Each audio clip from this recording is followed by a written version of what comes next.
Hello coders, this is Jared from Renaissance Coders, and today we're going to be continuing our Introduction to JavaScript series by covering if-else statements in JavaScript.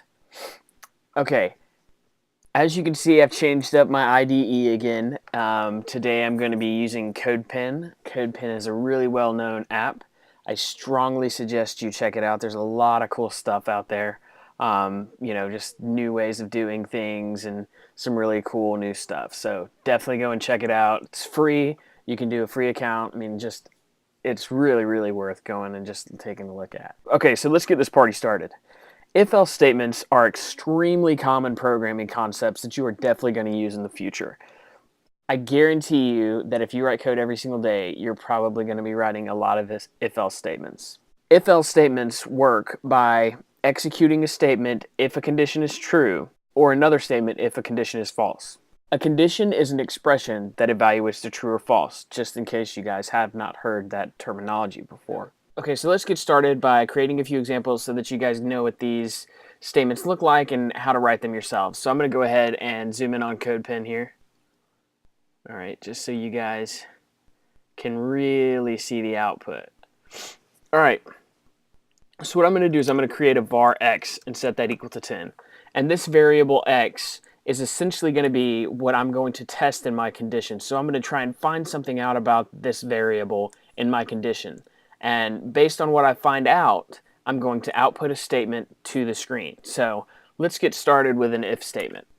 So the first thing I'm going to do is write if, and inside these parentheses I'm going to put my condition. So I'm going to say if x is greater than 10, okay, document.write x is greater than 10.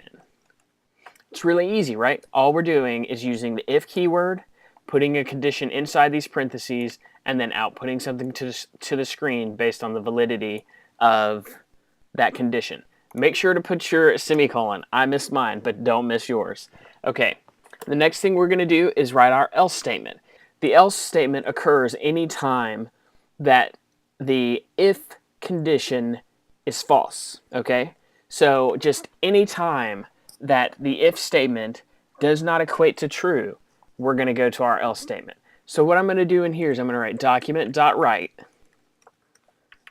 x is less than or equal to 10 and semicolon. See, I remembered it that time. Based on these statements, what do you think is going to be output to the screen? If you said x is less than or equal to 10, you're absolutely right. Remember that the greater than symbol in JavaScript does not include the number. So if I were to have written if x is greater than or equal to 10, then the first statement would have been written out. So let's move on to the next thing with if-else statements. Some of you have undoubtedly started cringing at the screen because I did not use curly braces here. Okay, I almost always use curly braces to create if-else statements and loops and everything else like that. But in JavaScript, with an if-else statement, a really simple if-else statement, you don't have to use curly braces. It's up to you on whether you want to or not. I would suggest using them just to get in the practice of it, because you will have to use those when we get into nested if-else statements, which is coming up next. But again, it's kind of a personal preference thing, I've seen people use them, I've seen people not use them. What I can tell you though is if you use them and you have to go back and edit your code or add some lines of code, then you'll be really glad that you did use them. So that's sort of my opinion on it. So let's go ahead and add in our curly braces, so that way everyone knows what they look like with curly braces. Okay, so that's going to be, So that's going to be essentially what the if-else statements look like with curly braces. Now, another thing we can do to an if-else statement is add an else-if keyword to it. And this keyword takes in another condition. And this is really useful in case we want to test two or more conditions, because you can continue to do else if statements for as many times as you want. So what we're going to do is I'm going to I'm going to add underneath my if statement, I'm going to say else if x is less than 10, okay, curly braces, document, dot right, x is less than 10. Okay, so we also need to change what's being output on our else statement here, because we are already covering if x is greater than 10 and if x is less than 10. So let's just say in our else statement that x is equal to 10, right? Because we're already checking to see if x is greater than 10. And if that's false, then we're checking to see if x is less than 10. And if that's false, then x must be equal to 10, right? Basic math there. So based on what I've just told you, you probably already know what's going to be written to the screen here, right? That's right. It's going to be x is equal to 10. Good work. All right. So the next thing we're going to go into here is going to be nested if-else statements. Nested if-else statements allow you to put an if-else statement inside of another if-else statement. This is really useful in case you need to check multiple scenarios as well. So, for instance, I've got if x is greater than 10 as my original condition here. So what I'm going to do here is I'm going to say inside of my if statement, if x is greater than 100. Okay, I'm going to document dot right x is greater than 100. Okay, makes sense, right? So right now, what's going to be output to the screen?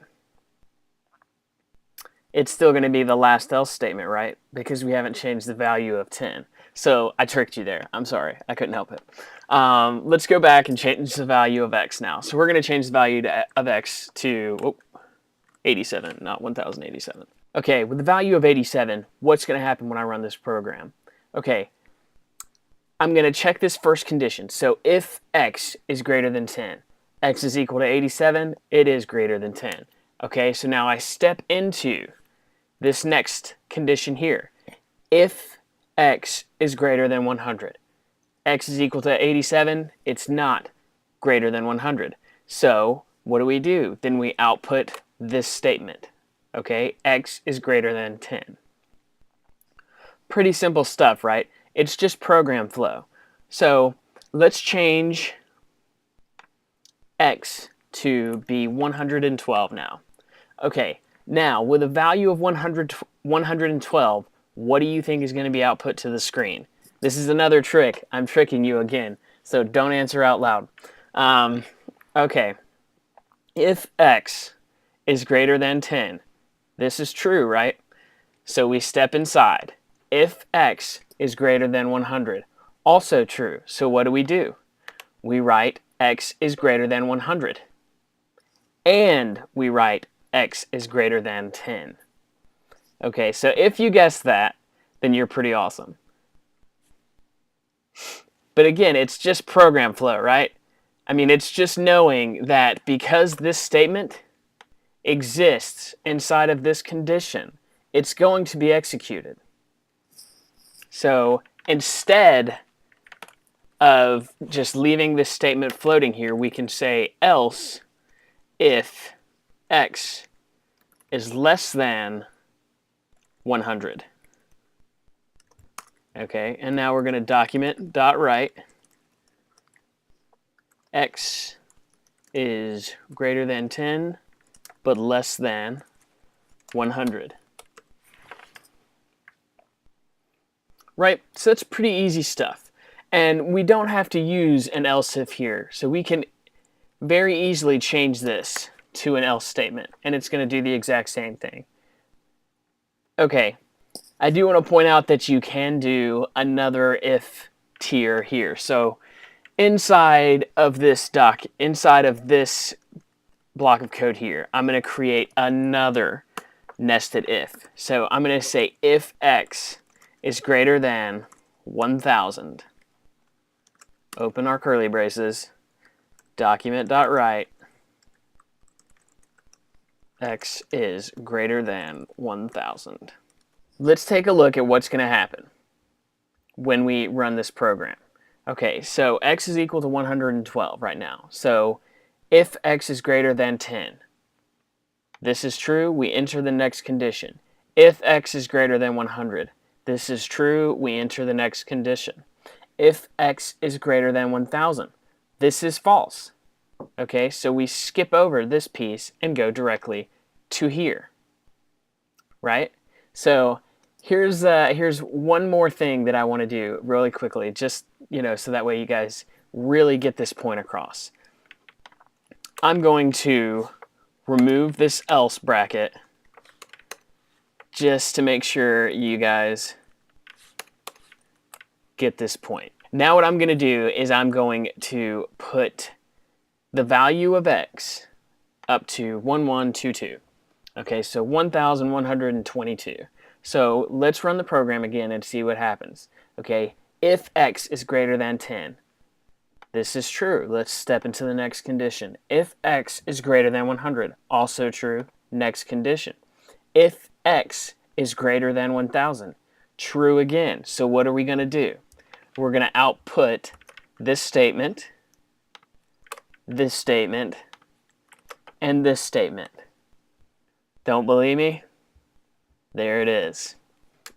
So it's important that you don't leave statements just floating around in your if-else statements, or you could very easily get output like this. And of course, I can clean that output up a little more, put it inside of div tags and things like that. But I just really want you guys to understand that program flow is essential when using if-else statements and nested ifs and things like that. So really, this functionality could have been achieved with a single if and then maybe a nested if-else if statement. So again, these are really, really easy. I tried to confuse you guys, so I hope that I didn't succeed.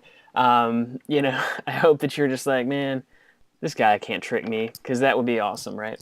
Okay, so that's going to cover our basic introduction to if-else statements in JavaScript. Again, guys, these are really easy to use and essential to most programs. So be sure to practice.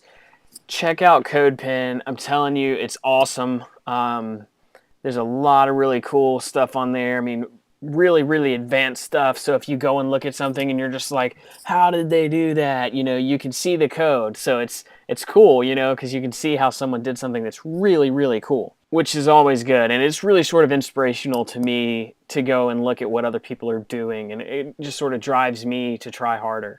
When I see someone doing something really cool, then I definitely want to try and emulate that and do something cool myself. So we're almost done with our Introduction to JavaScript series. So if you guys like the series, be sure to like the video and subscribe if you like the channel, if you like what the channel's doing.